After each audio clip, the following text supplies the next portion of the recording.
Si Kai Sotto ay opisyal nang nagbabalik sa Gilas, Pilipinas para sa Window 4 ng 2027 FIBA World Cup Asian Qualifiers matapos ang halos 2 taong pagkawala dahil sa injury.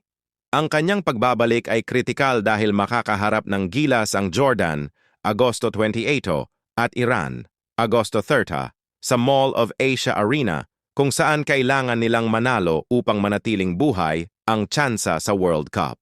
Huling naglaro si Sotto para sa Gilas noong Asia Cup 2025 qualifiers.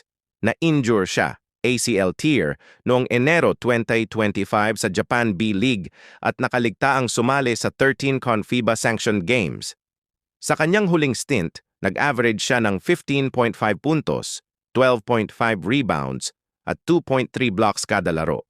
Tinawag ni Coach Tim Cone si Sotto na isang game changer at malaking tulong sa frontline, lalo na't wala sina Quentin Milora Brown, injury, at Mike Phillips. Makikita ulit maglaro si Sotto sa Agosto 28, 2026 laban sa Jordan, Agosto 30, 2026 laban sa Iran na gaganapin sa SM Mall of Asia Arena, Pasay.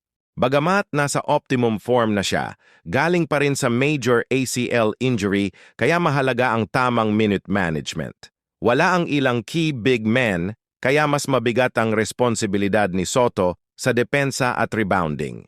2 laro sa loob ng 3 araw laban sa malalakas na kalaban. Mas matibay na depensa sa paint dahil sa height at shot blocking ni Sotto. Pagbabalik ng energy at moral sa koponan matapos ang losing streak. Pagkakataon para sa fans na makita muli si Kai sa Moy Arena, isang malaking boost sa home court advantage. Isa ka ba sa excited na muling makita si Kai Sotto na suot ang uniforme ng national team at isa ka ba sa umiidolo sa kanya? Good luck, Kai Sotto! Please like, share, and to follow my page.